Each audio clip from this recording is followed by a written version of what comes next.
Alright, so this one's been out for quite a few years now. There's always been a lot of warning on this particular phone scam. Um, Finally, they tried to call me. Unfortunately, I'm not an idiot. And I already know. But it's the IRS phone scam. And let's see here, the number they use this time, and I like that they call spoof with a number from Washington, D.C., was 202-558-6766. Obviously, it's a robocall. I tried calling it back. I left him a buttload of nasty messages. Just stuff I don't even want to repeat. Yeah, I tried calling them back a number of times. The guy picked up a couple of times and immediately hung up. Probably realizing that he didn't want to talk to me. Any which way, the IRS has put out a bulletin about this. There's about 5 things that they wanted to bring to attention. First is, they will never call you. Generally, they will start their correspondence with you by mail. The IRS likes to do everything by mail. So don't think that the IRS is going to call you. Second, they're not going to call you and threaten you with police arrest. That's just not what they're going to do. I mean, think about this. You're going to be arrested.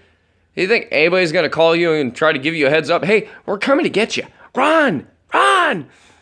No. They want you off guard so they can come and get you. All right? Third is, IRS is not going to ever call you and tell you to go to some store and make a wire transfer with cash or put it on a prepaid debit card.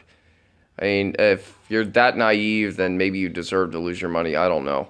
But, come on, people. Get smart here. The IRS is investigating this. They've been investigating this for years. They've made arrests, but it just continues to be a problem because they take out one cell of it. And it's in a sense, it's a terrorist cell. It's people terrorizing people to try to get money. And they have reported that they, since about 2013, I guess, there's been over 5,000 victims and about almost $27 million in funds. I'm sorry, 5,000 people and $27 million of funds? That's a lot of fucking idiots. I mean, to think that some hajibi is going to call you and want your money and threaten arrest. IRS will always send stuff in the mail. I think I've said that already, but I'm just going to remind you that they will always send stuff in the mail. They don't make phone calls. They give you a number to call them. IRS phone numbers are usually an 800 or an 888 number. Something like that. Not a 202, just standard bullshit area code from Washington, D.C. There's about, I want to say, 35, 40 phone numbers I've found on the internet that go to these people. Obviously, they're all out of service now. And a couple of them are actually Magic Jack phone numbers. These people call spoof.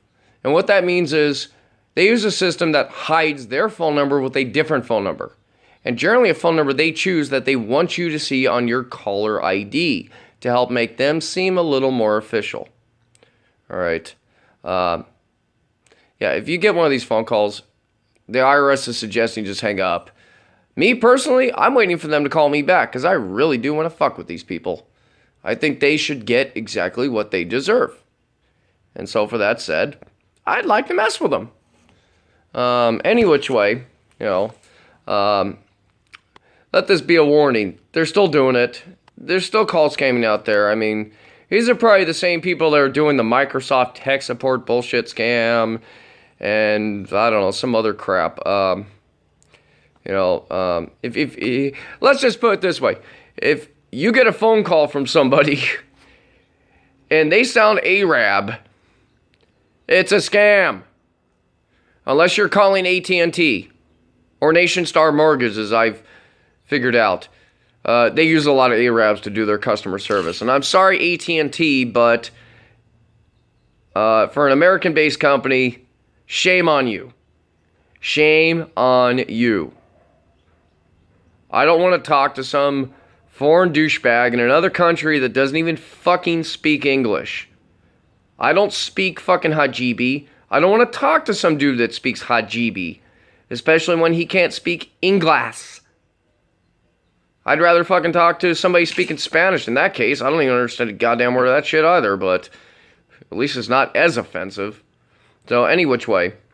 Yeah, I know I didn't name off the other two things, and I can't remember what they were. I was just reading the list, but let's see here. IRS will always send you stuff by mail.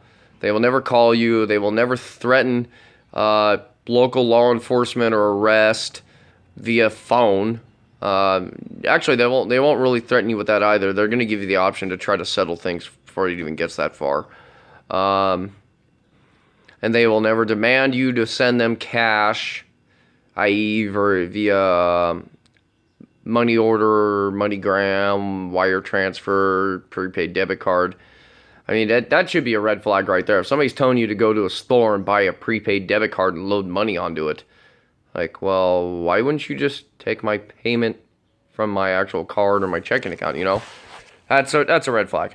Because it's traceability. If you buy a prepaid card and throw money onto it, and then give them the number so they can suck the money back off, it makes it harder to trace them. It really does. Versus if they use your account, because then your bank can reverse the charges and your bank can get involved and trace it, and they have a lot more power to do so. Or the prepaid system is not as traceable as you want to make it seem. That's why a lot of people buy cash cards and use those because of the tracking. Any which way, don't get fooled. Don't get scammed out of your hard-earned money. And hopefully I can get one of these douchebags or bastards on the phone and make a nice little video out of it, and I will post that. Any which way, YouTubers, please like, comment, and subscribe, and thanks for watching.